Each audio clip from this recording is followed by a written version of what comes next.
Vamos.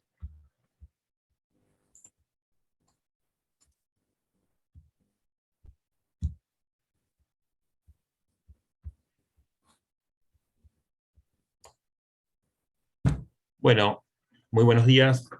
Les damos la bienvenida a esta mesa de turismo y ambiente, nuevos escenarios tras la pandemia, en el marco del sexto Congreso de Estados y Políticas Públicas del 2021, propuesto por Flaxo desde el área de Estado y Políticas Públicas, para seguir pensando estos escenarios post-pandemia. Bueno, obviamente agradecer a Flaxo por brindarnos estos espacios de intercambio, de seguir generando redes, para ver en qué andamos. Agradecer también a la Universidad Nacional de la Patagonia San Juan Bosco y la Facultad de Humanidades y Ciencias Sociales por darnos también esta oportunidad. A colegas y amigos del GIGAT, y por supuesto a nuestros invitados, panelistas, que son los protagonistas de hoy, digamos, ¿no? Buscamos de alguna manera, con esta mesa de turismo y ambiente, buscar transversalidad en dos temáticas súper sensibles, a partir de este nuevo escenario que nos tocó vivir con la pandemia, y permitirnos pensar distintas alternativas, estrategias y nuevos escenarios que van surgiendo a partir de que vamos volviendo como a una cierta dinámica. Sabemos que todos estos sectores han sufrido, digamos, sobre todo el tema del turismo, ha pasado por una crisis súper profunda, y que bueno, ahora se está reestructurando y reorganizando de otra manera. Bueno, pero los especialistas acá nos van a contar un poco de cómo va la cosa. No solamente desde una, digamos, la idea es no pensarlo como solamente desde un punto de vista económico, sino también desde lo social, lo comunitario, y cómo es atravesado por lo ambiental, digamos, ¿no? En un mundo globalizado, pero también pensándolo desde lo local, de distintas escalas. En este sentido, lo que intentamos por ahí poner sobre la discusión o sobre el escenario de discusión es cómo en este escenario mundial van a surgir o surgen nuevos cuestionamientos que, bueno, nos planteamos como algunos ejes de la mesa, que tienen que ver con cuáles son las problemáticas que se enfrentan en este contexto y cómo se planifica a largo plazo para que el turismo sea una actividad más equitativa y redistributiva, qué nuevas estrategias servirán para refundar el sector, si la gestión pública, la privada o la mixta, y qué rol cumplen los estados y las políticas públicas tanto en los ejes que tienen que ver con el turismo como con el ambiente. Tanto Pablo como yo somos pertenecientes a la Universidad Nacional de la Patagonia San Juan Bosco, de la sede de Comodoro Rivadavia, y al grupo Geografía, Acción y Territorio. Y vamos a presentar a nuestros panelistas. Le contamos a los asistentes que vamos a tener la exposición de los 3 panelistas continuados. Pueden ir dejando sus consultas en el chat, y al final de todas las presentaciones vamos a hacer la ronda de preguntas, consultas y comentarios. Nuestro primer panelista es Matías Gorfiexuk, que va a presentar su trabajo titulado Análisis exploratorio de datos espaciales aplicado al turismo y la calidad de vida en Argentina. Matías es licenciado y profesor de Geografía, becario doctoral del CONICET, con lugar de trabajo en el Instituto de Humanidades y Ciencias Sociales, dependiente del CONICET de la Universidad Nacional de Mar del Plata. Es doctorando en Geografía de la Universidad Nacional de La Plata, integrante del Grupo de Estudios sobre Población y Territorio, radicado en la Facultad de Humanidades de Mar del Plata, docente a nivel secundario y en las carreras de licenciatura y tecnicatura universitaria en turismo. Trabaja en su tesis doctoral, que busca establecer la relación entre el turismo y la calidad de vida de las poblaciones locales desde la perspectiva del análisis espacial. Bueno, nos acompaña también un amigo de la casa también, Gustavo Barrantes Castillo, que nos va a hablar sobre entre el ecoturismo y los impactos de la erosión costera en Gandoca, Costa Rica. Él es doctor en Ciencias Naturales, tiene un máster en Computación, es licenciado y bachiller en Geografía, y actualmente es profesor catedrático de la Universidad Nacional de Costa Rica, donde imparte cursos relacionados con geociencias, riesgo de desastres y geografía. También es coordinador del programa de Geomorfología Ambiental y del proyecto Erosión Costera, Geodinámica y Gobernanza en el Caribe Sur de Costa Rica. Cuenta con más de 30 publicaciones científicas y ha participado también como expositor en más de 30 congresos, y también ha sido invitado en varias universidades latinoamericanas también para presentar sus trabajos. Y cerrando nuestro panel, va a presentar su trabajo Gonzalo Barrios García, que se titula COVID-19 más cambio climático, turismo en jaque. Gonzalo es licenciado en Ciencias Políticas, también es becario doctoral del CONICET, con lugar de trabajo en Río Negro, doctorando en Ciencias Sociales y Humanas de la Universidad de Quilmes, forma parte del grupo de estudios sobre acumulación, conflictos y hegemonía de la Universidad de Quilmes desde el año 2015, y del grupo Percepción Ambiental en Patagonia Norte, Memoria y Prevención de la Universidad Nacional de Río Negro desde el año 2019. Se especializa en la estructuración del espacio urbano a través de la relación dialéctica entre el accionar del Estado, los modelos de desarrollo y su vinculación con el componente ambiental en la ciudad de Bariloche y Río Negro. Bueno, hechas las presentaciones formales entonces de nuestros tres invitados, le vamos a dar paso a Matías para que pueda iniciar su presentación. Muchas gracias a todos por acompañarnos.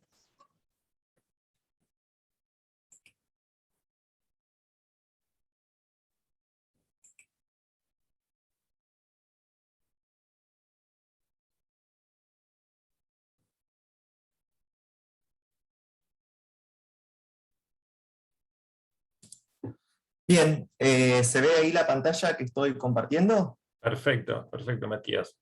Bueno, bárbaro, empiezo entonces. Bueno, buenos días a todos y a todas. En primer lugar, agradecer a Lelis y a Pablo que me convocaron para participar de este panel, a los colegas, a los que están escuchando, y a Flaxo también, ¿no?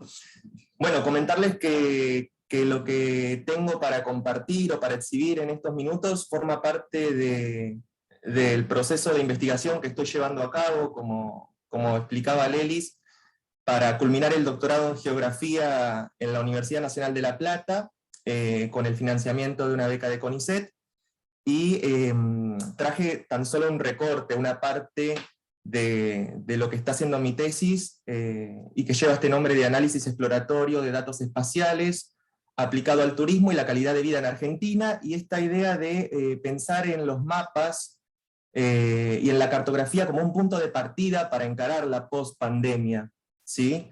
Lógicamente es un estudio que analiza la situación prepandemia, pero que pretende generar como una base o un diagnóstico para en un futuro también poder hacer una comparativa de la situación prepandemia, post-pandemia.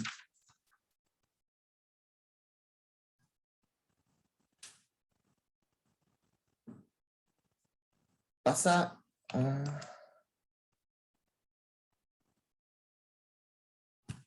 Ahí está. Bien, estoy trabajando con estos conceptos centrales, el turismo, la calidad de vida y el análisis espacial, ¿sí?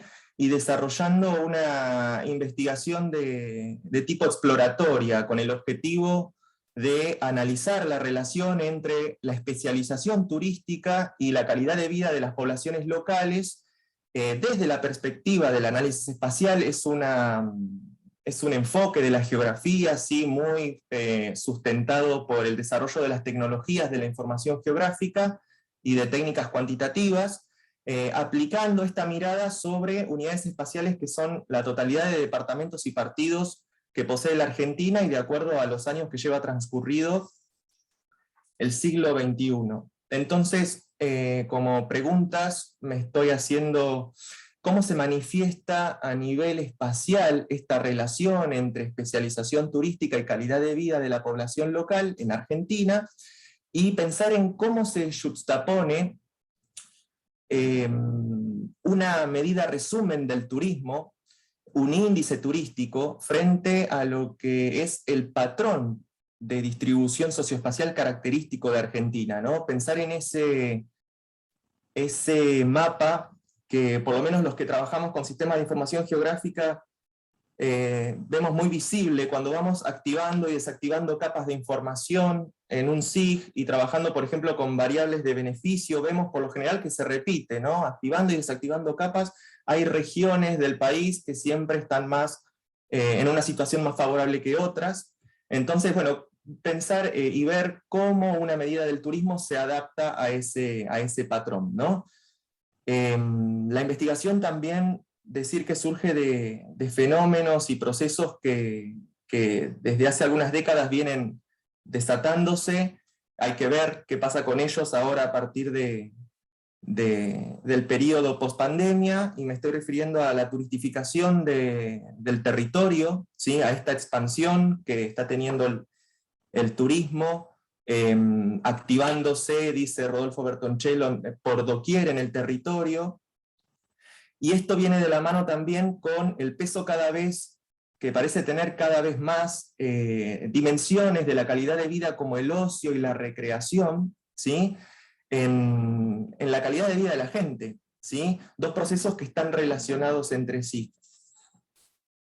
A nivel de antecedentes, lo que fui encontrando es que el relacionamiento explícito de estas variables, pensando en la calidad de vida como un concepto evaluativo y multidimensional, es algo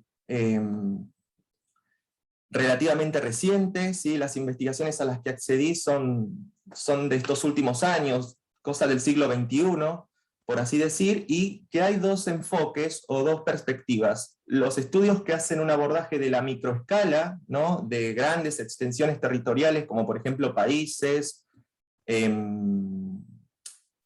provincias, que marcan una correlación positiva entre las variables, y después tenemos estudios que hacen un abordaje más desde la macroescala, en espacios de menor extensión, pensemos en partes de ciudades o en localidades, en pueblos, en barrios inclusive, donde los resultados de las investigaciones son más heterogéneos y no siempre se marca el indicio de una correlación positiva entre estas variables, ¿no? Por lo tanto, esto de marcar que no es una relación simple o lineal. Por contar con la posibilidad y las herramientas para trabajar con matrices de datos ajustadas a la microescala, mi hipótesis se orienta hacia este señalamiento de una correlación positiva, y también comentar en relación a la pandemia cómo los procesos de investigación también se vieron, el desarrollo de las investigaciones también se vio afectado, en el sentido de que a mí, desde lo personal, me llevó a enfatizar en mi investigación la perspectiva del análisis espacial por el simple hecho de pasar más tiempo en casa y de tener que estar más tiempo frente a la computadora quizás que realizando trabajo de campo. Entonces, bueno, esta idea de análisis exploratorio de datos espaciales, ahí dejo algunas citas para reforzar de qué trata esta expresión. Decir que se remonta a la década de los años 90, que tiene que ver con el desarrollo en los sistemas de información geográfica de herramientas que son muy útiles para detectar la asociación entre variables y para descubrir patrones de distribución espacial, ¿sí? Los autores a los que accedí también lo plantean como una estrategia ideal para cuando no se conoce con claridad cómo se relacionan dos variables. Entonces podemos ver cuál es la estructura de la matriz de datos con la que estamos trabajando, ¿no? Y pensando en el lema del Congreso, esto de políticas públicas para la reconstrucción, pensar en que los recursos cartográficos que emanan de esta estrategia también revisten de utilidad para la toma de decisiones, no solo para la toma de decisiones en investigaciones, sino también para el sector público y privado, ¿sí? En el sentido de políticas e inversiones, en buscar el lugar, en conocer el dónde, ¿no? Para estas cuestiones. Entonces también decir que esto debería ir acompañado desde nuestra perspectiva, la del grupo de investigación en la cual formo parte, de una mirada, acompañar la faceta cuantitativa del estudio con una mirada crítica y social, ¿no? No considerar solo el espacio como una base, una planicie ahistórica, como quizás en otros momentos de la geografía, pensar en la geografía cuantitativa originaria, ¿no? Ya de los tiempos de post-Segunda Guerra Mundial, sino de ver al espacio como una construcción social, ¿no? Y que cada mapa está mostrando, representando lo que han sido decisiones políticas, procesos económicos de larga data, ¿sí? Históricos. Entonces, bueno, el análisis espacial no solo nos ayuda a comprender la organización del espacio geográfico, sino también tomarlo como para exponer las brechas que afectan a la sociedad, ¿sí? Las desigualdades. Pensar en los mapas no como un producto final, algo que construí, lo muestro, lo exhibo, lo cuelgo en una pared, sino en usar los mapas como un primer paso a partir del cual usarlos como disparador, ¿sí? Para reflexiones, para hacernos nuevas preguntas y plantear nuevas hipótesis. Bueno, para asociar estas dos variables que les contaba, el turismo y la calidad de vida, tuve que buscar datos. En el caso particular de datos sobre calidad de vida, tomé los datos que proceden del anexo estadístico de la obra que ustedes ahí ven en pantalla, el libro Geografía y Calidad de Vida en Argentina, elaborado por Guillermo Velázquez y su equipo, ¿sí? Es un equipo de investigación reconocido que lleva décadas de investigación sobre calidad de vida en Argentina, aplicando índices.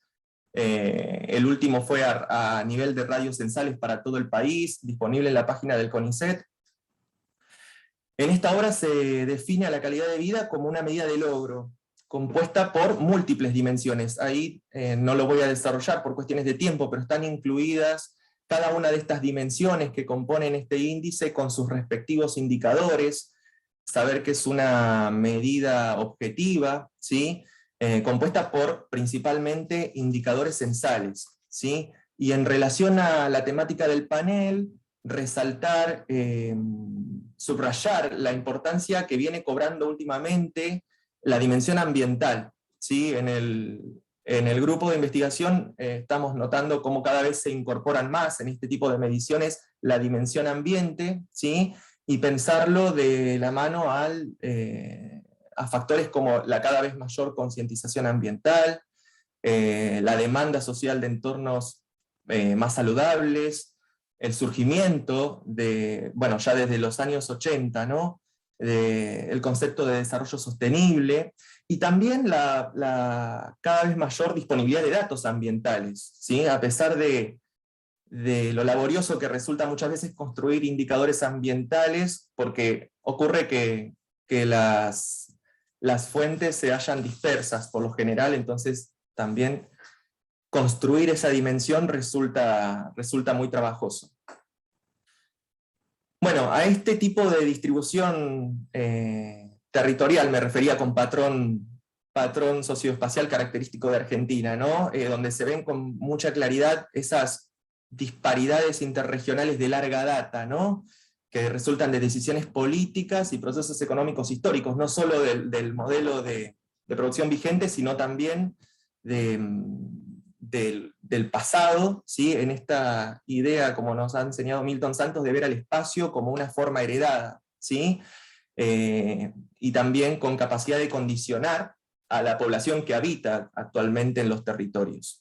Entonces, bueno, lógicamente estamos viendo una distribución en la cual áreas como la Pampeana, la región pampeana, se ven más con índices de calidad de vida más altos que, por ejemplo, en las regiones del norte, en el NEA, en el NOA o en el interior de la Patagonia, donde se ven los índices más bajos. Bueno, tomé datos de calidad de vida, pero al no haber un índice semejante para hablar de la especialización turística, esto sí que lo tuvimos que construir desde el principio, ¿sí? Partiendo de una definición o de considerar al turismo también, como explicaba Pablo al principio, como un concepto multidimensional, ¿sí? Quizás no solo una actividad económica, sino una cuestión social, ¿sí? Y ambiental también. Entonces, construimos este índice que incluye dimensiones como oferta de alojamiento, oferta de atractivos, la presencia en cada unidad espacial de actores como agencias de viajes y organismos públicos municipales de gestión del turismo, datos sobre turismo rural. Fuimos agregando y compilando indicadores de turismo para poder generar este índice que correlacionar y comparar con el de calidad de vida, ¿sí? Y también reconocer que cada una de estas herramientas, como digo en la tesis, es el resultado de un proceso que lleva complacencias y también frustraciones, porque hay un montón de dimensiones que sugiere la teoría para la cual no existen datos estadísticos. Hay dimensiones que sugiere la teoría y que nosotros podemos construir indicadores, y hay otros que directamente quedan por fuera, ¿no? Y generan esta frustración, este sentir de qué lástima que no incluyo en mi índice la dimensión, por ejemplo, demanda turística, al no haber datos sobre cantidad de turistas por ejemplo, departamento o partido. Bien. Bueno, como podemos ver en el mapa, en este caso también asoma con cierta claridad ese patrón de distribución socioespacial. Por ejemplo, si vemos que los menores valores del índice se encuentran, por ejemplo, en el área chaqueña, en el oeste de la provincia de La Pampa, en el interior de las mesetas patagónicas, ¿sí? Y los mayores índices en lugares de consolidación del turismo, como por ejemplo el área serrana de Córdoba, el Frente Marítimo Bonaerense, la provincia de Mendoza, el corredor central de San Juan, Jujuy, ¿sí? Entonces, bueno, entenderlo también a esto como resultado de esto que decía al principio, ¿no? De los procesos de turistificación, de la activación del turismo, en diferentes regiones del país, de acuerdo a esta visión generalizada de cada municipio o cada distrito, de verlo como una estrategia de desarrollo, una posibilidad de desarrollo local. Y construido este instrumento, sí, estamos ahora en condiciones de poder indagar cómo se relacionan ambas medidas, la de la calidad de vida y la del turismo en Argentina. Entonces, retomando lo del análisis exploratorio de datos espaciales, ahí planteo un primer frente de análisis que puede ser el de regionalizar a partir de considerar los cuadrantes que surgen de tener en cuenta la media de calidad de vida y la media de especialización turística que contienen estos indicadores. Entonces, podemos ver estos 4 cuadrantes que ya, si vemos que la calidad de vida y la especialización turística, cuando ambas son superior a la media y cuando ambas son inferior a la media, aglutinan a la mayor cantidad de departamentos y de partidos del país, podemos pensar en una correlación positiva entre estas variables, ¿no? No una relación directa, pero sí una correlación positiva en el sentido de que vemos, por ejemplo, en este cuadrante y en este otro cuadrante, la mayor cobertura o aglutinación de unidades espaciales. En cambio, donde en estos 2 cuadrantes, en este y en este otro, donde una medida es superior a la media y la otra es inferior a la media, se presenta como la situación más atípica, ¿sí? No obstante, asoma este patrón de distribución socioespacial característico con el que insisto, porque, por ejemplo, donde la calidad de vida es superior a la media, podemos ver que se corresponde con contextos predominantemente pampeanos, y en cambio, donde la calidad de vida es inferior a la media y la especialización turística superior a la media, se corresponde más con contextos extrapampeanos, y hay un corrimiento hacia lo que es el norte del país. Entonces, este sería un primer frente de análisis que planteo.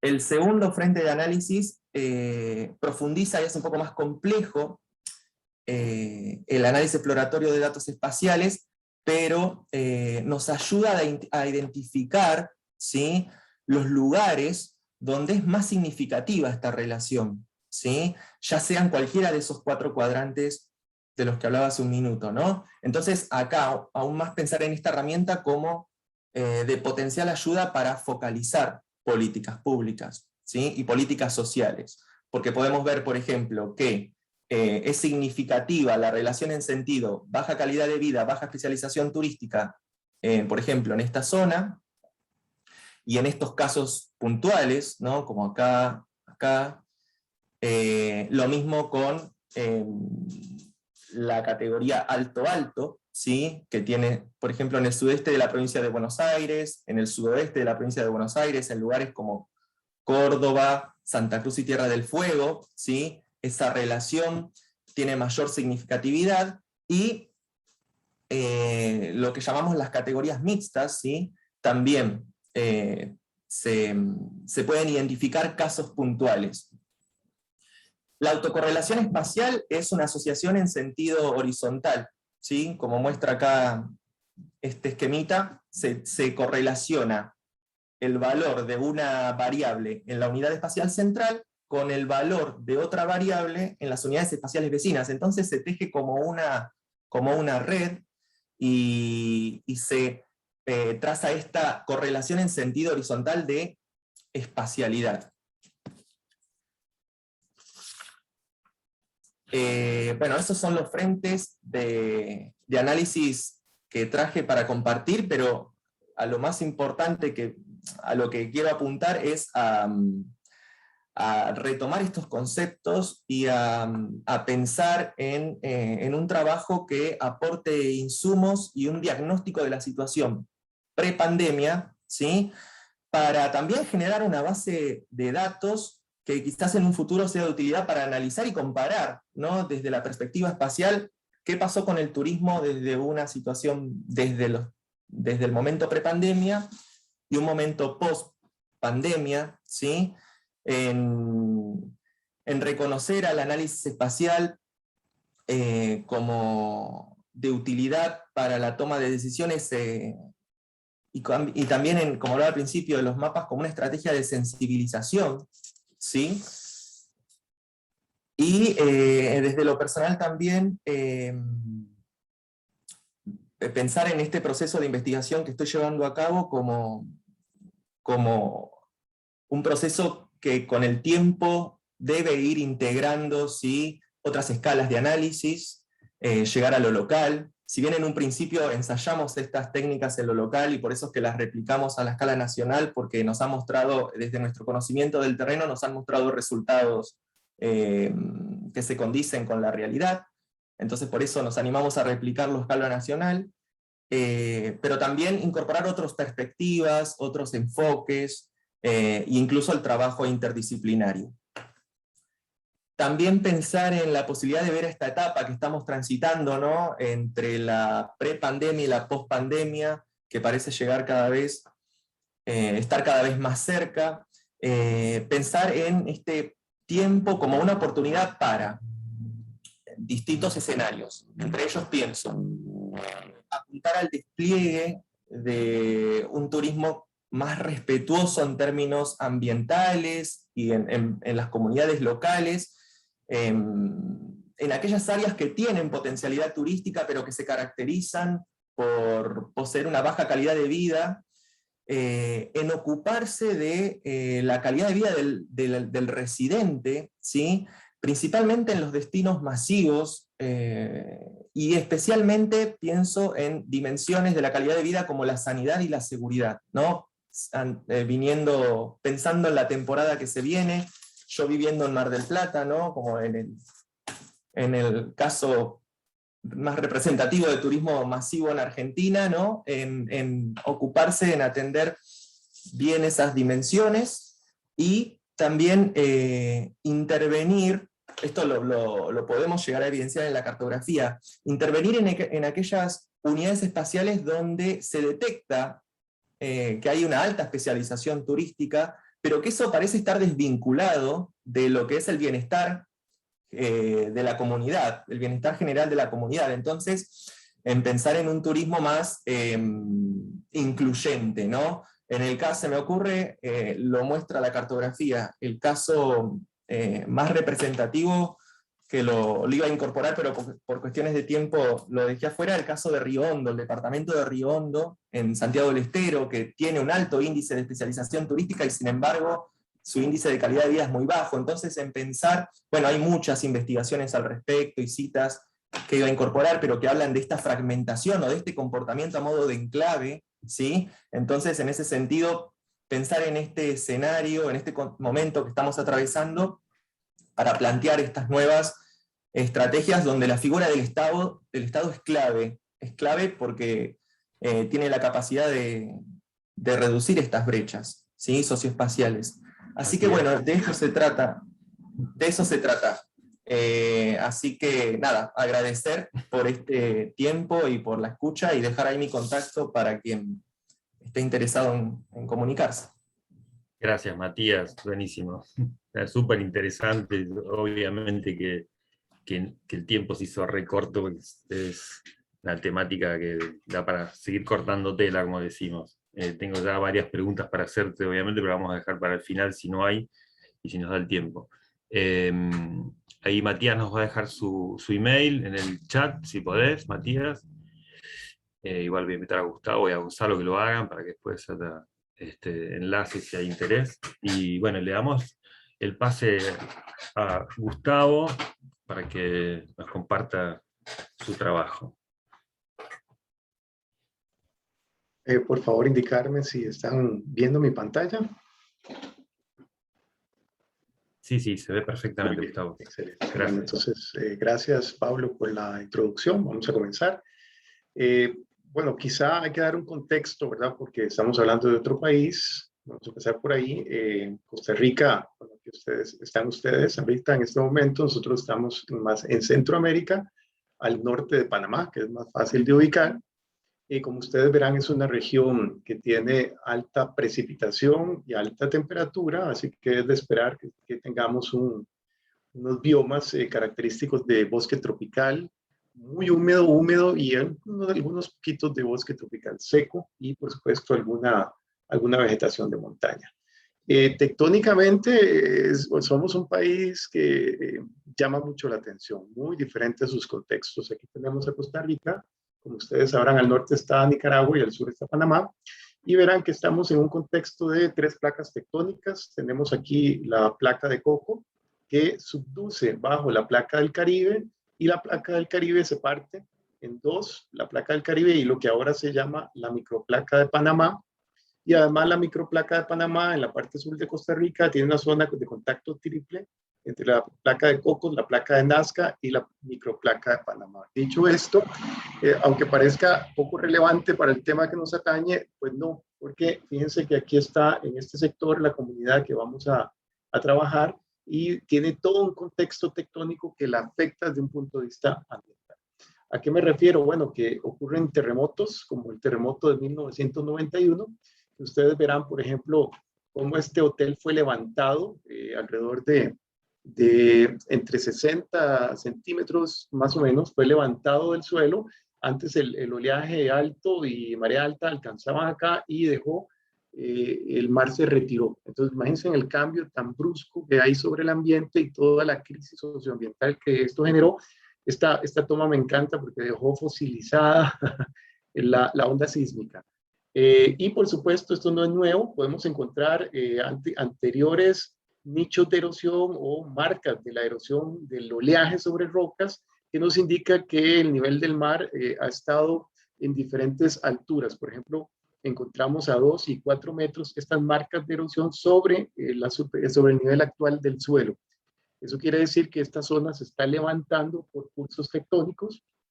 Bueno, dicho eso también, tenemos un contexto de cambio climático que también contribuye a esta transformación del ambiente, y con el calentamiento global, bueno, tenemos inundaciones de agua salada. Estas inundaciones también salinizan los humedales, que hay muchos humedales costeros, y también nos van a provocar pérdidas de playas por erosión, que es de lo que nos vamos a centrar hoy. Como ustedes verán, las imágenes satelitales apuntan que es en el Mar Caribe donde estamos observando un mayor ascenso del nivel del mar y es donde se ubica la comunidad de interés en esta exposición.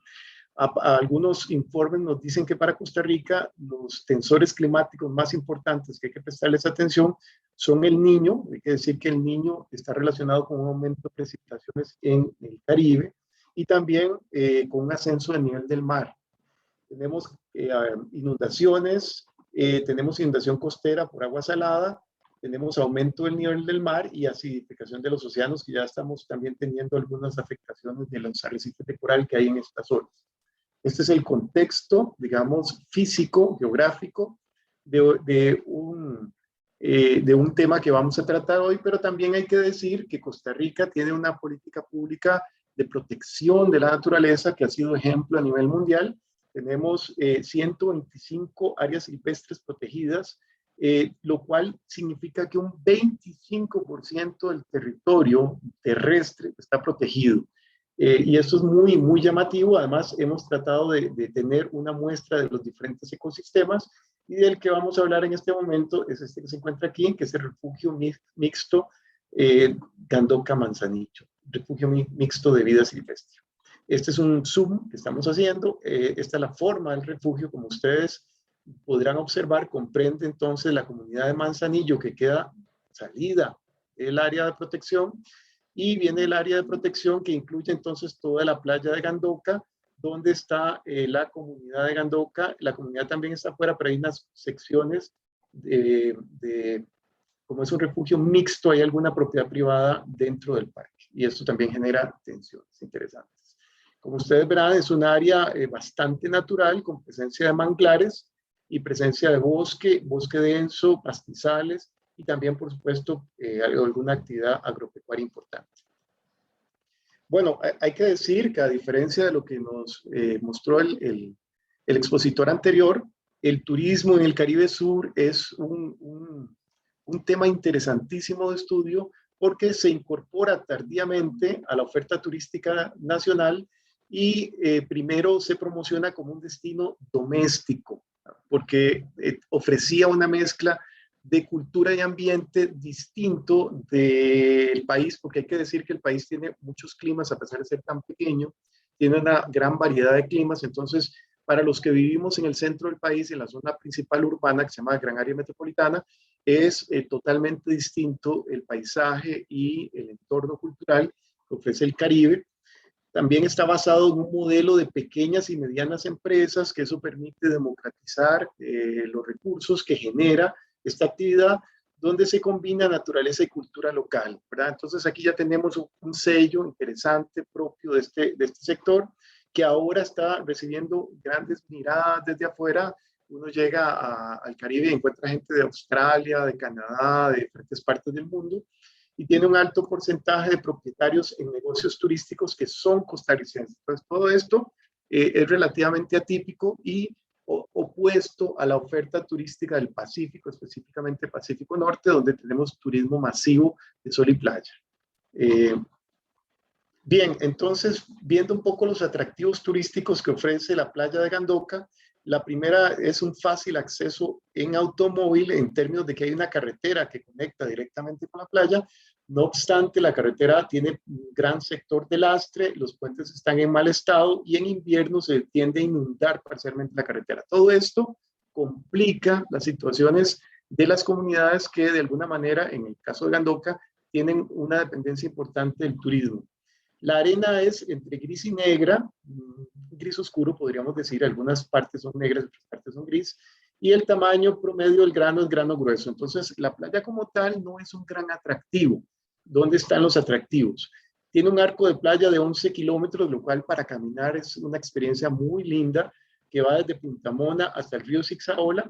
Y hay que decir que en el sector sur hay abundancia de macroplásticos. Y esto es una experiencia, digamos, un poco negativa para el turista.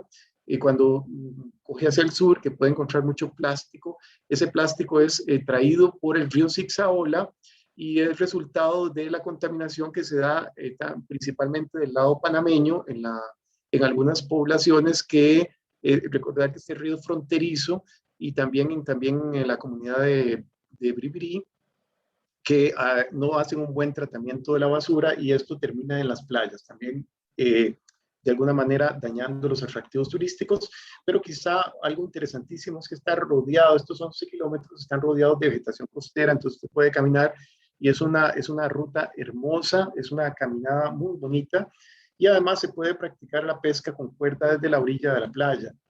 El principal atractivo turístico es el arribo de tortugas. Ahí tenemos tortugas Paula como la más interesante. Es una tortuga muy grande, ustedes la pueden ver en la foto.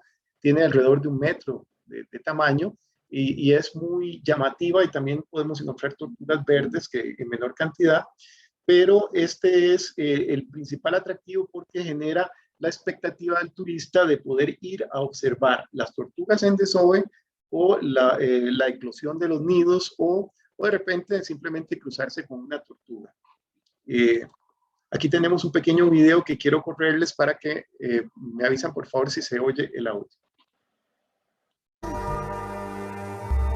El manglar de Gandoca Manzanillo tiene una extensión de 12.5 hectáreas. Es el único manglar pantanoso intacto del Caribe. Sus aguas, de gran tranquilidad, que provienen principalmente de las desembocaduras de ríos, lagunas y esteros de suma importancia, no solo albergan gran cantidad de especies, sino que también proporcionan una protección natural contra vientos, inundaciones y fuertes olas que se presentan durante la mayor parte del año.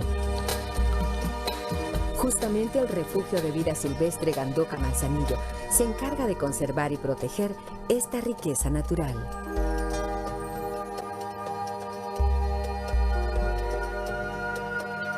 Con más de 5.000 hectáreas terrestres y casi 4.500 hectáreas marinas, este refugio es el hogar de miles de especies. Desde mamíferos hasta pequeños insectos conviven en este santuario.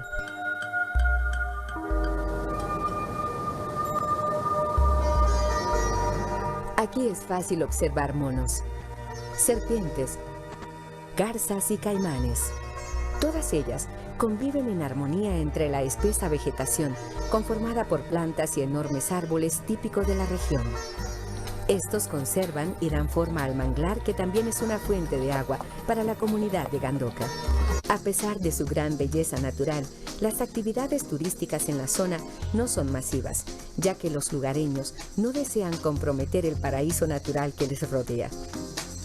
Queríamos conservarlo un poco como lo que tenemos, conservar la montaña, el turismo y todos los animales, que todo está ahí, pero que siempre hay un poco de desarrollo.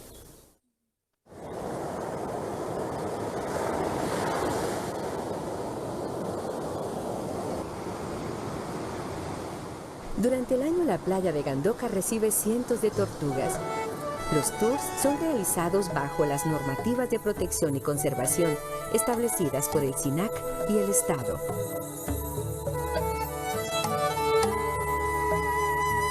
Ahora se está patrullando de noche a 2:30, de 2:30 a 4:30. Si salen las tortugas, se camuflan los huevos muy bien porque detrás de nosotros vienen los robadores en el día. Y si los camuflamos mal, se los llevan, se los comen igual, porque siempre hay gente que no tiene conciencia o gente de afuera, en la bananera.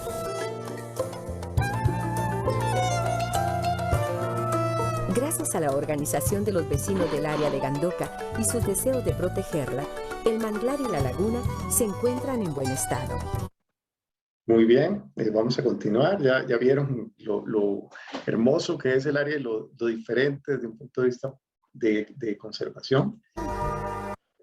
También hay que decir que un dato interesante es que los albergues, que ya vieron ustedes que son albergues y pequeños hoteles de 6, 7 habitaciones, con baño compartido, bastante rústico, tienen un bajo impacto sobre el territorio, pero también la oferta está principalmente compuesta, y esto es muy interesante, por voluntarios que de diferentes organizaciones vienen a cuidar las tortugas y se hospedan, se hospedan y se alimentan en los hoteles y albergues locales, lo cual representa una fuente importante de ingreso, pero esto queremos verlo porque tiene mucho que ver con la erosión. Ya vamos a discutir este tema. También hay que decir que las actividades económicas que tiene esta comunidad de Gandoca, la principal es el turismo, que ya fue descrito en el video, le sigue la agricultura, que es una agricultura primero de subsistencia y luego comercial, una ganadería básicamente de subsistencia, y luego el trabajo en fincas bananeras que están próximas. Gandoca no está dentro de la ruta turística debido a que no tiene comunicación directa por carretera con los principales polos turísticos de este sector, como lo son Puerto Viejo, que lo pueden encontrar ustedes aquí al norte. ¿Se ve mi puntero? Ok, aquí está la comunidad de Puerto Viejo, aquí está la comunidad de Manzanillo, y ustedes verán que hay una ruta directa importante, asfaltada, en muy buen estado, que va desde prácticamente desde el centro del país hasta acá. Y ese no es el caso de Gandoca. Vean que Gandoca no queda en esta ruta turística, implica un desvío por esta otra carretera que va por acá, un desvío bastante largo y una zona de carretera en bastante mal estado, lo cual también complica el desarrollo turístico de esta oferta. Bueno, es importante decirles que como universidad, detectando el problema de la erosión de la playa, hicimos un primer estudio hace alrededor de unos 3 años, donde pudimos encontrar dónde estaban los puntos calientes de erosión costera en el Caribe Sur. En esta primera lista podemos ver los 4 principales puntos entre 2005 y 2010, donde no aparece la comunidad de Gandoca. Está entre los 10 primeros, pero no está entre los 4 primeros. No obstante, en el periodo 2010-2016 ya Gandoca aparece, como ustedes lo pueden ver acá, y 2 de los anteriores puntos se mantienen, pero Gandoca aparece y sube a la tercera posición con 7.456 metros cuadrados de pérdida de playa al año. Es una cifra importante, alarmante, y que tiene un impacto sobre el paisaje y también sobre las áreas de anidación de la tortuga. Este fue un trabajo que hicimos recientemente, está publicado, donde también observamos los cambios en el uso del suelo. En este caso es fundamentalmente la vegetación y cómo se pierde playa para dar paso al mar en áreas que eran anteriores de playa, y cómo en algunos sectores la playa literalmente desaparece y queda bordeado, el mar queda bordeado con el bosque. Ya no es un bosque ribereño, en algunas partes tenemos ya bosque menos común de la costa. Aquí tenemos mapeos que hicimos, este es el retroceso entre 2010 y 2016, y vemos que hay puntos donde la erosión es muy fuerte, lo cual nos ha llevado a hacer investigación a través de terciarios. Encontramos esto que les decía yo, esto todavía es vegetación costera, y vean que la vegetación costera está prácticamente colindando con el mar y mostrando en este caso escarpes de erosión que podemos observar de alrededor de 1,40 metros. Entonces, imagínense que ustedes para una tortuguita van a desovar, lo primero es que tienen que lograr pasar por encima de este 1,40 metros, esto ya de por sí es bastante complicado, para encontrar una playa que prácticamente es muy poca, y la tortuga baula no desova dentro del bosque, desova en la playa. Entonces esto ya representa un problema grave. Aquí podemos ver en otros puntos donde la playa está directamente sobre la vegetación costera, y también como el manglar, en las zonas de manglar, aquí está el manglar de Gandoca, como el manglar está directamente viéndose retrocedido como efecto de la erosión. Entonces hay un impacto sobre los ecosistemas costeros que está de alguna manera, desde un punto de vista totalmente natural, afectando la oferta turística local. Aquí tenemos otro ejemplo de una área que está bastante próxima a la zona de los hoteles y las residencias, y vemos cómo en algunos eventos la playa retrocede violentamente. Bueno, como parte de este estudio que hicimos con los estudiantes y que le hemos dado continuidad en el tiempo, empezamos mapeando a través de la técnica de perfiles de playa, y podemos observar en este punto particular que está muy cerca del área de la entrada principal del acceso a la playa, que la playa era relativamente larga y estable a lo largo del año. Esta es la primera medición, se hizo en diciembre de 2017, que es esta que aparece aquí, y la segunda medición se hace en 2018, donde la playa se mantiene más o menos estable, Luego, esta es una imagen de cómo se veía la playa. Aquí ahí ustedes verán una construcción que fue detenida por el Ministerio de Ambiente y Energía, pero que estaba relativamente lejos de la playa. Luego viene en marzo de 2019 un retroceso impresionante de la playa. Vean que estamos hablando de casi 20 metros que retrocede la playa, y la playa luego en mayo de 2019 vuelve a retroceder, y en diciembre de 2019 se empieza a reconstruir, pero ya no alcanza la localización que tenía, y esto implica que no solo se acortó, sino que retrocedió el inicio de la playa, y esto es un claro indicador de erosión costera. Aquí tenemos este escarpe tan fuerte que se presenta acá, y les había mencionado aquella estructura que ya queda directamente frente al mar, ¿verdad? Ya no hay vegetación que la distinga o que la proteja. No es una edificación que nos sirve de referencia para las mediciones. Y estas son las últimas mediciones que hicimos en marzo de 2020, septiembre de 2020 y marzo de 2021. Y ustedes verán que ya la playa empieza a estabilizarse hacia atrás y ya no se recupera. Esto nuevamente no es lo mismo que la tortuga viniera y tuviera toda esta área para desplazarse y anidar a lo que le queda hoy, que tiene además que sortear estos escarpes tan fuertes en algunas épocas del año.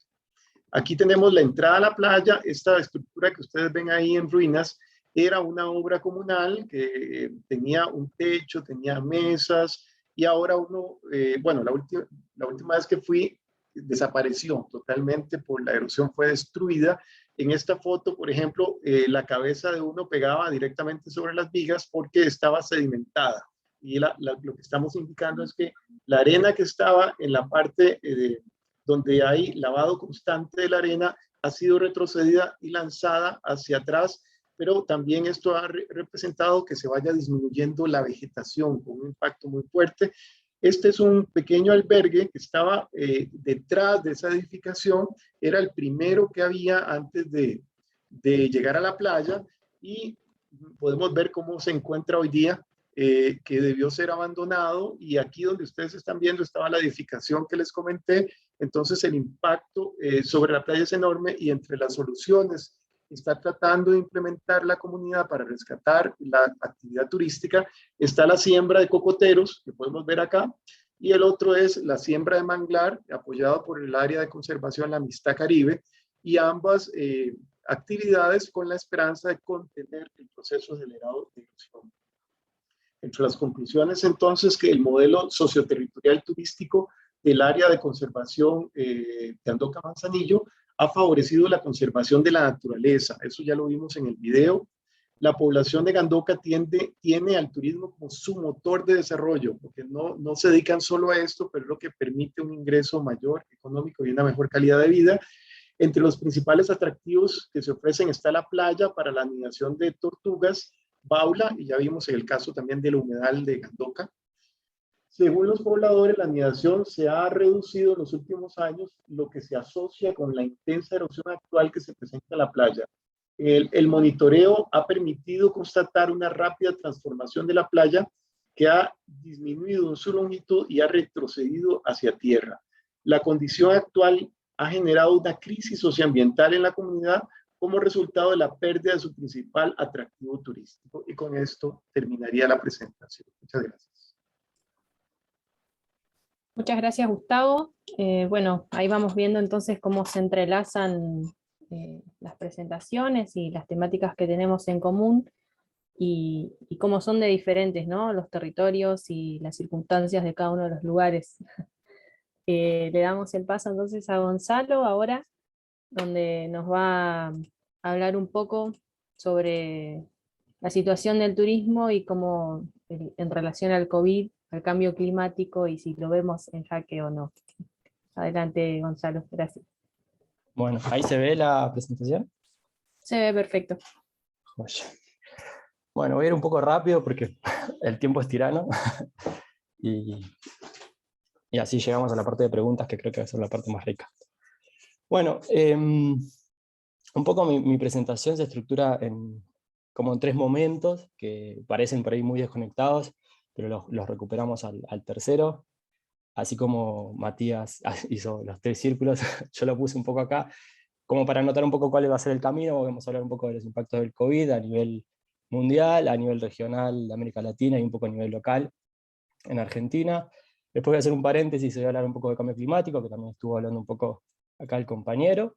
Y después vamos a nuestra temática central, que es el turismo y la localidad de Bariloche, que es donde estoy haciendo mi trabajo de investigación. Así que bueno, vamos un poco así rápido. Estaba pensando vincular lo que dijo Matías, ¿no? de las ciudades y la calidad de vida. Bueno, una de las primeras cosas que salió respecto del impacto del COVID fue que se puso a las ciudades como el centro de escena, y en parte el centro del problema, ¿no? Esto del que el 95% de los casos del COVID se daban en áreas urbanas, entonces esta necesidad de repensar las ciudades.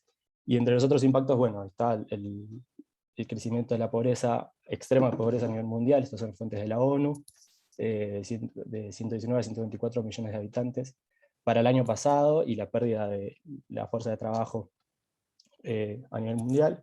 Esto es un poco la estadística de cómo iba disminuyendo la pobreza extrema en el mundo, y cómo el COVID retrocede varios años hacia atrás en esa progresión.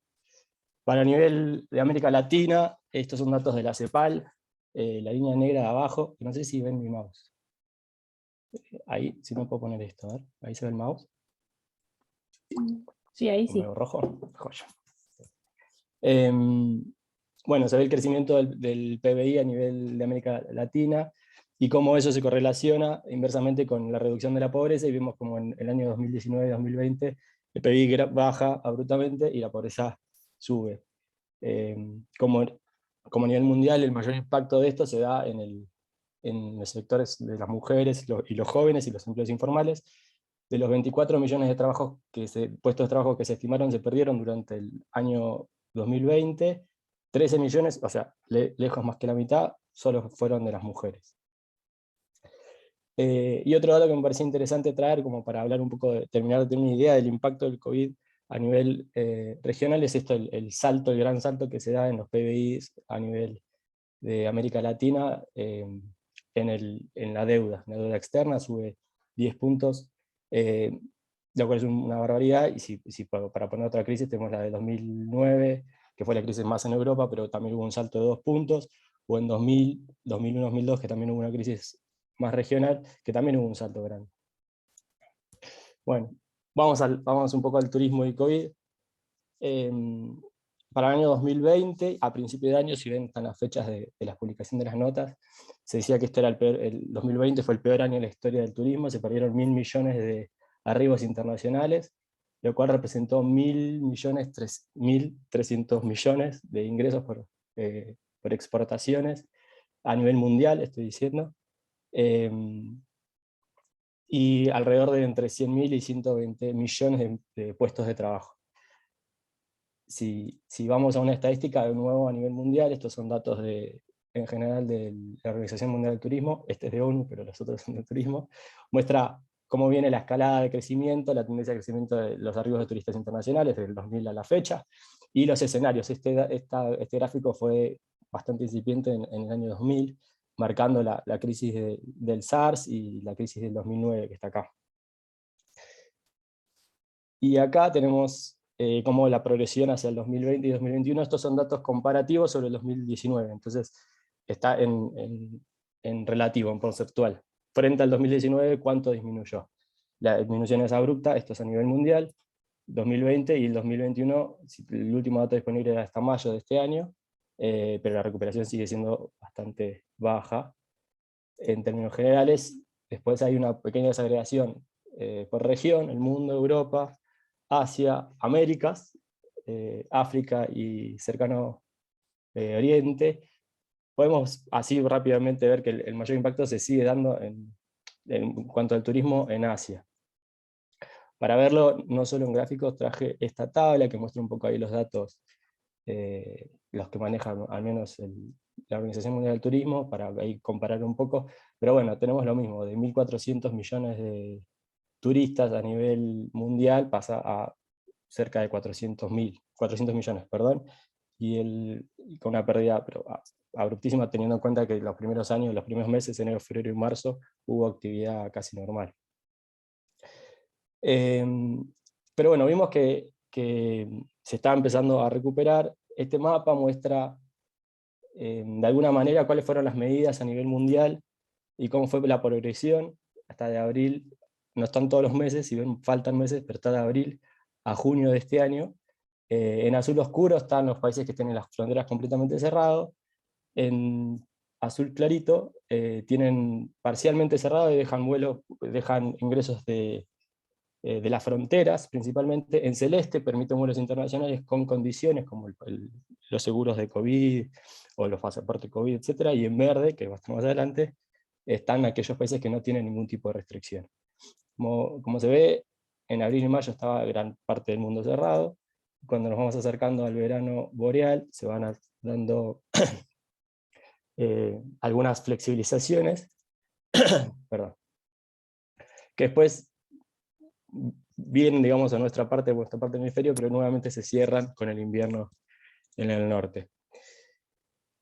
Y lo último quería hablar a nivel macro, a nivel mundial, del impacto del COVID en el turismo, es esta tabla comparativa, este gráfico comparativo, que también es de la Organización Mundial del Turismo, que muestra cuántos meses se demoró desde que sucede, digamos, la crisis, en que el turismo a nivel mundial se recupere o muestre signos de crecimiento.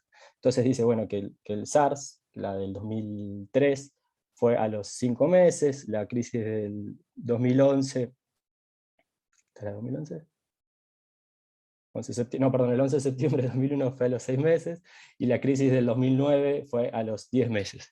Acá llevamos un año largo, y todavía las estadísticas no muestran signos de recuperación, al menos a nivel mundial. Ahora les quería contar un poco cómo impactó en el sector turístico a nivel regional, pero para eso hago un paréntesis de, bueno, cuál es el peso del turismo a nivel regional. Acá tenemos el peso del PBI, el sector del rubro turismo en los distintos estados. En Argentina está alrededor del 9%, y como comentario para el dato 2019, el crecimiento de la región económico había sido del 2.5%, mientras que el del turismo, el sector turístico, había sido del 3.5%, así que había crecido más que la general de América del Sur, lo que representaba 330 millones de empleos para la región, y la Organización Mundial del Turismo y la del Trabajo daban como cifra que 1 de cada 10 empleos pertenecía al sector turístico. Así que un peso bastante considerable. Acá tenemos la distribución del empleo en América, de los países del sur, y la progresión. La progresión, Argentina es el que quedó al fondo, así que se ve cómo va aumentando el peso, pero el gráfico la verdad que no es lo más feliz del mundo. Bien. Pero volvemos al impacto del COVID para la región, además haciendo foco ahora sí en los países de América del Sur. En la primera parte de la tabla está 2020, en la segunda hasta mayo está 2021, y de vuelta la progresión es contra el 2019. Entonces vemos las estadísticas del cierre total, o de casi cierre total, de Argentina, y en gran medida de casi todos los países. Brasil no reportó datos para el periodo. Y Uruguay también dejó de reportar, como comentario ahí. ¿Y esto cómo impactó en los ingresos por el PBI? Ahí el compañero estaba contando sobre el peso del turismo en el Caribe. Según la Organización Mundial del Trabajo, para el Caribe se registró una caída del PBI por la contribución del turismo de alrededor del 58%, y para América Latina se registró una reducción del PBI de alrededor del 41%. Así que el impacto todavía fue peor, fue más grande, digamos, en el Caribe que en América Latina. De cualquier manera, podemos ver que el peso es desigual en el caso de México, sí se amplió, y en el caso, por ejemplo, de Brasil, Colombia, un peso más grande, y Argentina, por supuesto. Bien. Vamos por Argentina, entonces. ¿Qué pasó con el COVID y el turismo en Argentina en este periodo? Como les había dicho, bueno, ahí el gráfico anterior mostraba que alrededor del 7.5% de los empleos en Argentina dependen directamente del turismo, y es alrededor del 9-10% del PBI nacional, ¿sí?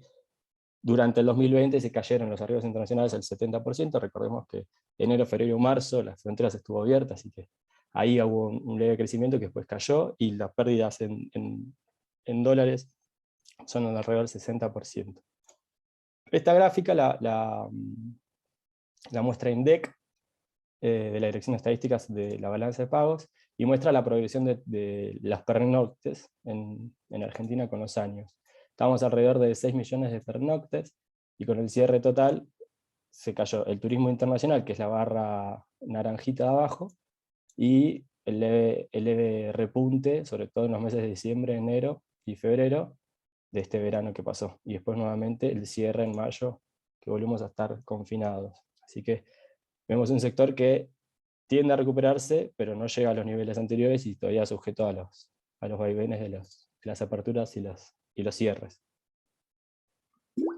Para terminar más o menos de mostrar, saqué esta estadística de la encuesta de ocupación hotelera, julio de 2019, esto mide solamente hasta mitad de año, pero en la gran mayoría del país se ve una tasa de ocupación hotelera del 50% o superior.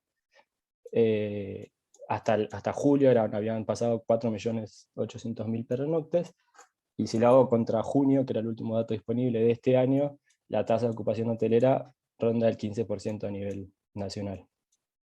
Por ahí en Patagonia hay algunos lugares más altos que otros, pero están alrededor del 15%. Y eso tiene muchas razones, explicaciones. En gran parte me gusta ver la estadística de la progresión de vuelos nacionales e internacionales. En la línea azul, la de arriba, es cómo fue evolucionando, digamos, la estadística de vuelos, estos son de cabotaje nacionales. En la naranja es la del año pasado, y en la celestita, que espero que se vea, es la de este año. Todavía estamos muy lejos de recuperar niveles prepandémicos, tanto de vuelos nacionales como de vuelos internacionales, que es la de la que estoy mostrando ahora. Esta es la fuente, es la ANAC.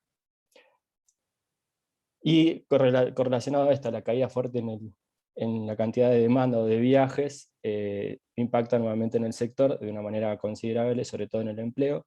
Como vemos, el primer sector que se ve afectado es el empleo informal, que si bien tiene una recuperación para el verano, que hubieron flexibilizaciones, nuevamente cae rápidamente. Entonces, digamos, ya es una obviedad, pero el sector informal es el más flexible, como se dice, el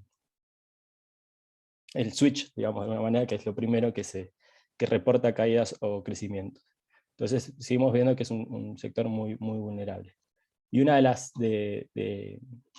la Organización Mundial del Trabajo, que es el que muestra esta estadística, señala que parte de la recuperación, pero lenta, tiene que ver con la digitalización del turismo y con la informatización de gran parte de los servicios turísticos que durante este periodo se vio reflejado. Esto también un poco lo podemos ver con esta tabla, que es un informe del panorama productivo del Ministerio de Producción, que publicó en febrero de este año, ¿no? Que habla de la progresión del empleo formal de cada uno de los sectores. Como vemos, restaurantes y alojamientos siguen estando muy por debajo de sus históricos, pero el sector informática y producción audiovisual tiene un repunte más temprano, ¿no? Entonces habla de ahí de la adaptación de algunos rubros. Bueno, y la construcción, que también estaba repuntando. Hasta acá más o menos, y muy rápidamente, el impacto del COVID en turismo y América Latina y en Argentina. Ahora hago un paréntesis para hablar del otro tema que a mí me interesa contar para esta charla, que es respecto del cambio climático. Porque después lo voy a conjugar en mi caso de trabajo para trabajar. Para quienes no sepan, en 2015 hubo una conferencia en París, que se llamó el Acuerdo de París, en el cual los estados miembros del Programa de Naciones Unidas para el Medio Ambiente, que son 193, acordaron que el mundo estaba con problemas en torno al ambiente. Esto ya se sabe desde mucho antes, pero bueno, en 2015 hubo un acuerdo concreto de los estados que iban a emprender acciones para, por una parte, evitar el calentamiento global en la mejor de las medidas, menor al 1.5 grados, y como límite máximo los 2 grados. Para ello se iban a emprender acciones de mitigación, que tiene que ver con compromisos de los estados para reducir sus emisiones de gases de efecto invernadero, y acciones de adaptación respecto de los posibles efectos que tenga el cambio climático sobre las ciudades.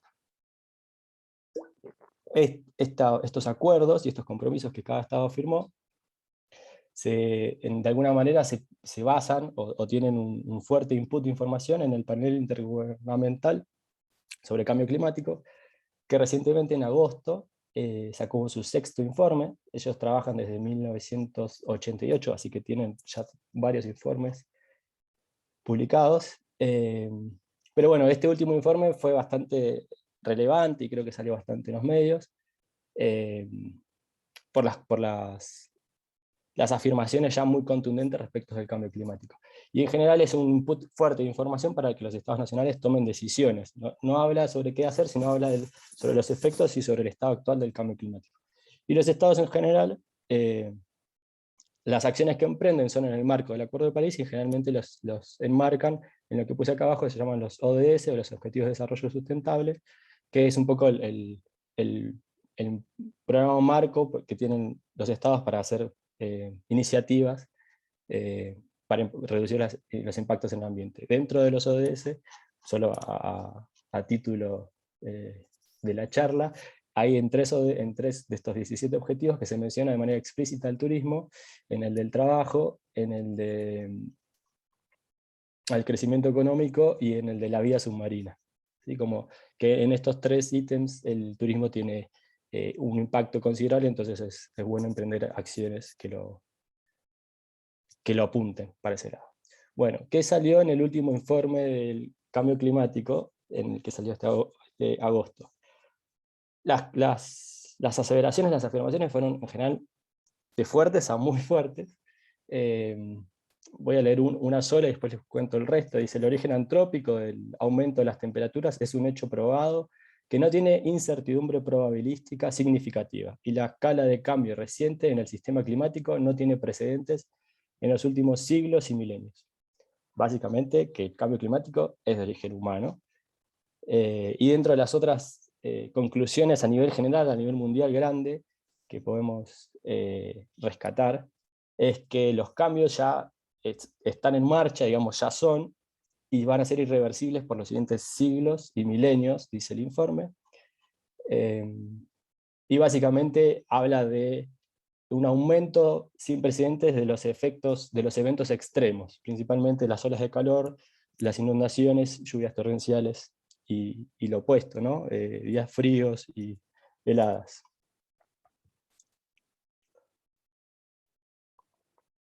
Bueno, este informe, que tiene así como un re buen panorama, desagrega, como es un informe mundial, desagrega bastante poco a niveles regionales. A nivel, digo, en América Latina o en América del Sur, muestra, como ven acá, ciertos mapas. Estas son las progresiones en función de los distintos escenarios probables de calentamiento global. Estas son las temperaturas medias, las precipitaciones, días seguidos de precipitaciones y días secos, y acá traje otros gráficos de nieve y de días fríos.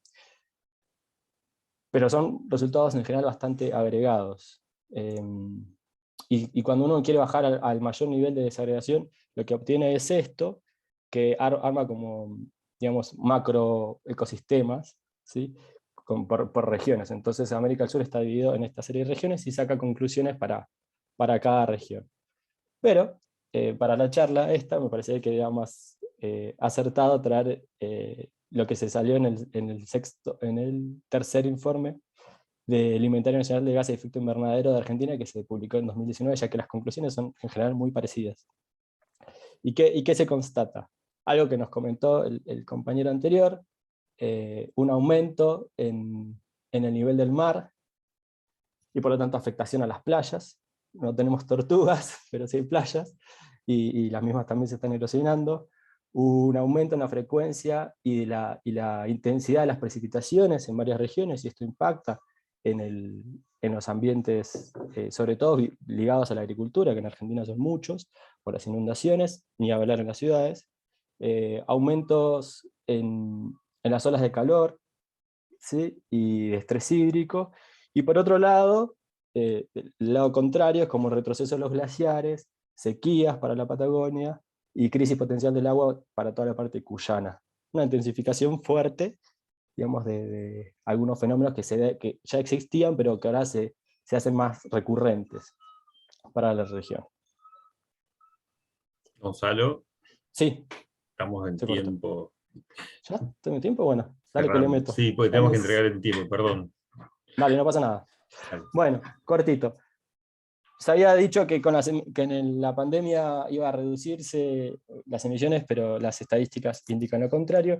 Y de hecho algo que mostraba la CEPAL es que se trasladaron gastos que eran de cuidado ambiental a la salud, entonces repercutiendo aún más todavía en esta situación. Para ir rápido al caso, esta es la ciudad de San Carlos de Bariloche, esto es Argentina, Patagonia Norte, acá está la provincia de Río Negro y Neuquén, el este es el Parque Nacional Nahuel Huapi, me gustaba por la relación con el compañero, y la ciudad de San Carlos de Bariloche está, en este caso, completamente adentro del Parque Nacional Nahuel Huapi.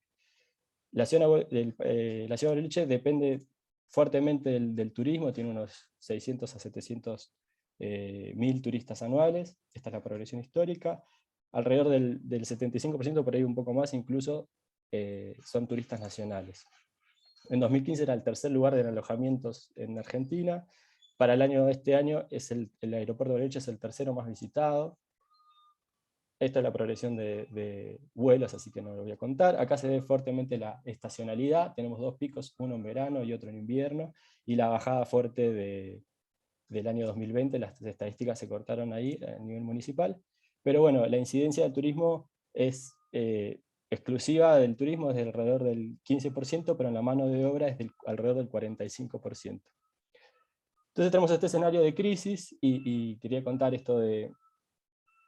A nivel nacional se sacaron distintos programas para impulsar y sostener a un sector que fue fuertemente golpeado, como vimos, por todo el contexto de COVID, el previaje y los otros subsidios para tanto la parte de empleados del turismo como para los prestadores turísticos, con el AppTour y el FacTour, así como líneas de crédito a tasa cero, para sostener una temporada que en verano en Bariloche por lo menos no fue mala, y en invierno tuvimos un año que nevó poco. Las noticias contaban que la fabricación de nieve salvó la temporada en Bariloche, y que se va a hacer una millonaria inversión para tener más nieve todavía en Bariloche.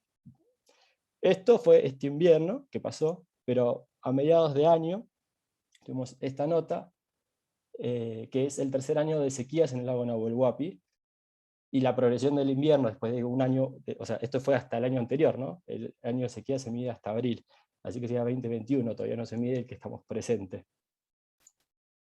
Entonces, y ya para cerrar, estoy en tiempo,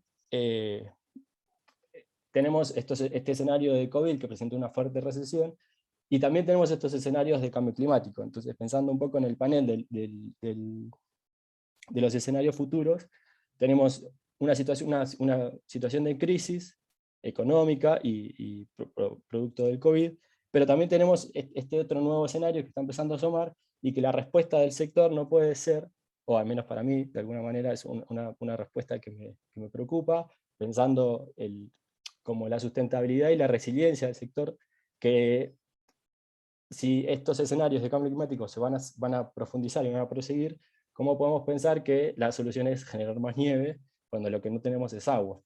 Entonces ahí hay que repensar políticas públicas que se adapten a estos nuevos escenarios, justamente pensando en la pospandemia y en la política en torno al COVID, para que contemplen estos fenómenos, que seguramente van a ser cada vez más recurrentes, y den un salto para las necesidades de las personas que dependen directamente y exclusivamente del sector turístico.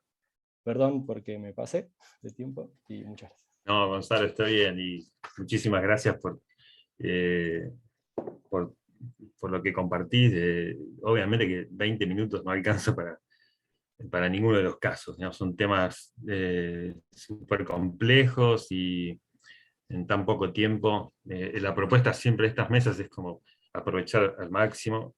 Vemos la complejidad de exponer estas temáticas que, bueno, nos exceden, digamos, no solamente en el tiempo, sino en el enfoque que le podemos dar. lamentablemente tenemos que cerrar y media, tenemos que entregar, por respeto al resto de las mesas y por la organización también, y por los colegas, obviamente. Así que con Aileen pensamos en dejarlos a ustedes, que hagan un breve comentario de cierre, de acuerdo a lo que compartieron los colegas, y en general pensando en lo complejo que es pensar desde un solo punto de vista estas temáticas como el turismo y el ambiente, que claramente no se pueden separar, no se pueden escindir una de otras, ¿no? Es muy difícil pensar en forma estanca eh, desde un solo punto de vista. Vemos que estamos atravesados por distintas realidades a nivel no solamente local, sino global, y lo podemos vivir con la pandemia. Súper interesante para mí, en lo particular, todas las exposiciones, y obviamente quedan los contactos de los amigos, colegas, y desde ya agradecerles la participación. No sé, Aileen, si vos querés por ahí también dejarles el espacio para que ellos compartan.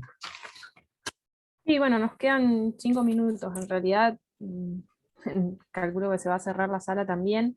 Si quieren hacer algún comentario breve, cortito, ahí quedó una pregunta igualmente para Gonzalo. Sería interesante por ahí que se la transmitan al mail, considerando la urgencia del tiempo.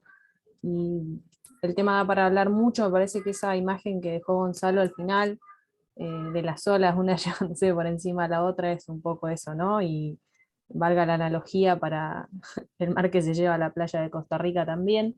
Es complejo, pero es así, un poco se van mezclando las cosas y las situaciones y los contextos, y una cosa se va superponiendo a la otra, pero me parecía como interesante esa imagen también para poder pensarla. Les dejo la palabra si quieren hacer algún comentario, así podemos ir cerrando, y bueno, y los invitamos también a los participantes a que puedan escribirle a los panelistas en caso de querer continuar el tema o obtener una información. Matías, ¿querés comentar? Ya para cerrar. No, de mi parte agradecer a todos los presentes. Ahí encuentro muchos nombres y caras conocidas, así que muy agradecido y abierto a cualquier intercambio y contacto que quieran establecer. También felicitar a mis compañeros expositores, que muy interesante, la verdad, los dos temas que han presentado. Gracias, Matías. Vamos, por favor. Gustavo. Bueno, me parece importante este intercambio porque no solo son puntos de vista distintos, ¿verdad?, desde el punto de vista multidimensional que es el turismo, sino además las realidades diferentes en diferentes contextos. Así que ha sido muy enriquecedor para mí. Espero haberles podido aportar. Muchas gracias. Y Gonzalo.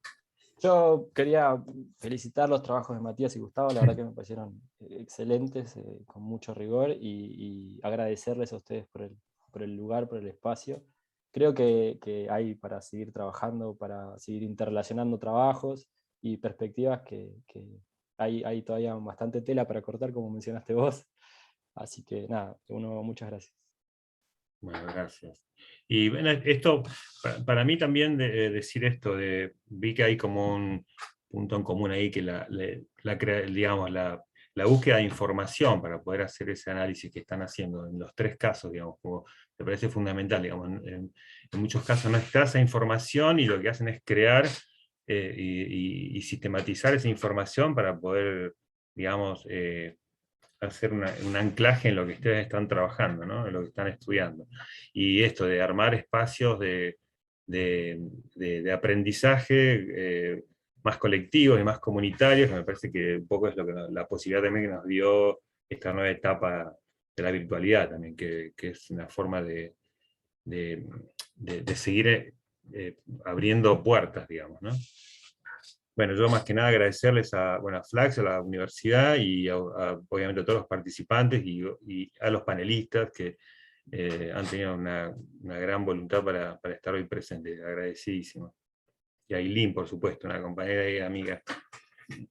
Bueno, gracias. Y bueno, también como para cerrar ya, había una pregunta ahí, por ahí para dejarnos pensando, que planteaba Brenda en relación a la temática de Gonzalo, del que estuvo trabajando recién. Me voy a quedar un poco con la última, pensando en esta idea de si plantear un escenario alternativo que no posiciona al turismo como la salvación de la crisis civilizatoria actual, pregunta ella si no sería posible. Me parece que un poco la idea de la mesa era eso, ¿no? O sea, pensar en que dedicar las economías y la salvación a una sola actividad no es la forma, porque de hecho, como vimos en esa imagen, está todo bastante mezclado y bastante relacionado, y la idea sería hacer o poder planificar políticas públicas que tiendan a la diversificación de las economías y a la posibilidad de tener obviamente una redistribución de la riqueza que nos ayude a salvaguardar las calidades de vida de todos, ¿no? Y no de unos pocos. Un poco tenía que ver con eso, era la idea del intercambio. Lamentamos obviamente que el tiempo sea escaso para poder, para poder charlar más sobre estas cuestiones, pero bueno, era un poco en la línea en la que queríamos trabajar con los tres panelistas, y por eso traíamos también casos tan diversos en relación a las temáticas, como para poder plantear estas líneas justamente de análisis y de discusión. Seguramente igual le van a llegar a Gonzalo las consultas después al mail. Nuevamente, como dijo Pablo, agradecer a todos por participar, por estar, por acompañarnos, a Flaxo por la invitación, a la Universidad de la Patagonia San Juan Bosco de Comodoro, que nos brinda el espacio, a los compañeros del GIGAT que están acompañando, Geografía, Acción y Territorio, nos pueden buscar en las redes también, y las presentaciones también van a quedar disponibles en Flaxo, en YouTube, por eso están siendo grabadas, así que después van a poder volver a verlas las veces que necesiten, también en los contactos de los compañeros. Así que bueno, agradecemos a todos, y con esto cerramos también. Gracias, chicos, por participar en los paneles y por la predisposición.